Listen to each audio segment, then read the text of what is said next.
Let's talk about McQueen. I don't like to be negative in my fashion reviews. I'm critical, but I like to see and interpret the creative director's intent. But there was a fundamental misunderstanding of the McQueen DNA for Sean McGirr's debut collection. And I don't buy into everybody saying, oh, I don't envy his position, because I sure do, and I'm sure most other young designers do as well. The creative director at Alexander McQueen is one of the most coveted positions in all of the fashion industry. And as such, there should have been warning signs and red flags leading up to the start of this collection, because the reception has been very divided. And in such a coveted position, you are subject to scrutiny, and it's okay for people to be upset about it. I understand that your first collection in the public's eye is a tough task, and no matter what, you won't please everybody. But Sean McGirr did not understand the assignment. This collection was not McQueen, and while it did reference the Birds collection from 1995 McQueen, overall, it lacked emotion, it lacked narrative, and it lacked impact. McQueen is about delivering impact, but this collection had no impact at all.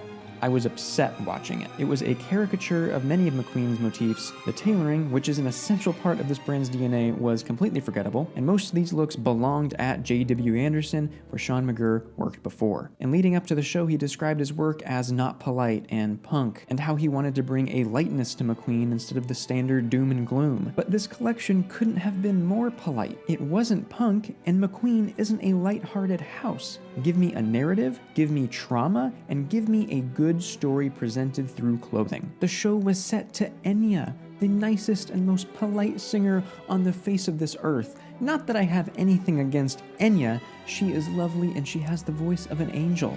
But it just goes to show how much disconnect there was between each element of this collection. I understand the intention behind beautiful melodic music set to a dark and dramatic show. It's one of my favorite things ever, because beautiful music can have such a big impact on the audience. But the show wasn't dramatic or beautiful or dark enough to really benefit from an Enya soundtrack.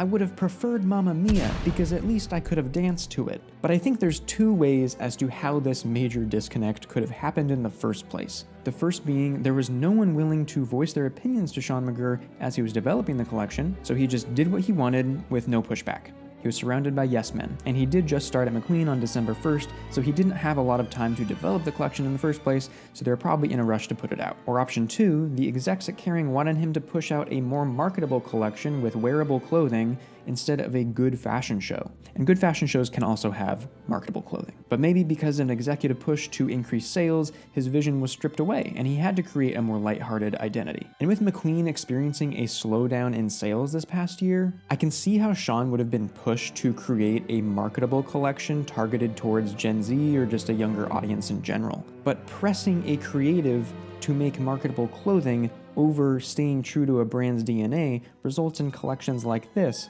where the brand was sacrificed for potential sales. But this wasn't McQueen, and it wasn't even that marketable. It didn't look that good. But if he was being pushed to create more marketable garments, the collection was disjointed, and I wouldn't want to buy any of it. McQueen was built on sharp, sophisticated tailoring and subversive designs that challenged our ideals of fashion while telling a compelling, emotional narrative. And it's not impossible to do that again. There will never be another Lee McQueen, but there sure are designers who can tell a compelling story. And I'm not mad, I'm just disappointed. Because Alexander McQueen was what made me fall in love with fashion in the first place. Lee McQueen taught me that you can evoke passion and tell a story in a fashion collection, garments down a runway.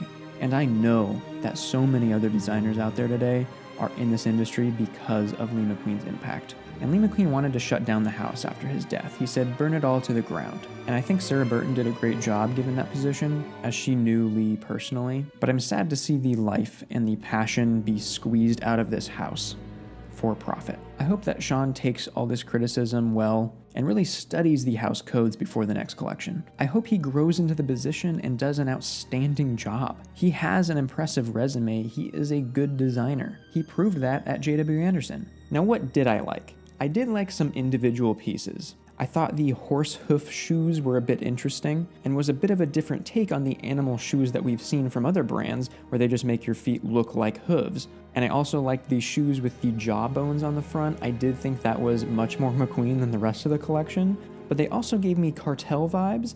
I could totally see the twins from Breaking Bad in those. And then I was about to like the shattered glass dress. where all of this glass was laser cut and embroidered or adhered to the dress. I thought it was going in a direction of car crash broken glass, and I was thinking, oh, maybe this is getting a bit dark. Maybe this is gonna give me some of that trauma that we've gotten used to. But then, now stay with me. But then I learned that it wasn't broken glass from a car or anything like that. It was to resemble the shattered screen of a phone. And I got sad.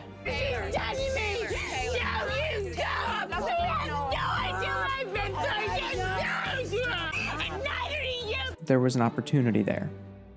There was an opportunity to tell a story. There was an opportunity to take this further, which we didn't get. We didn't get a narrative. We didn't get a story. We got, I feel like, a surface level commentary on maybe social media or something like that, masquerading as punk or dark, but also with the intention of being lighthearted and bringing McQueen into the light. All of these elements are just so disconnected from each other. We saw the shattered glass on like 2 or 3 pieces, but then never again. We saw giant volumes, very JW Anderson, but then we saw tailored pieces that were wrapped to destroy any actual striking silhouette. We saw a callback to the cellophane dress as the opening look, but we also saw nothing. It was also disconnected that nothing was really said here, other than I had 3 months to make a collection, probably not even that, and here you go.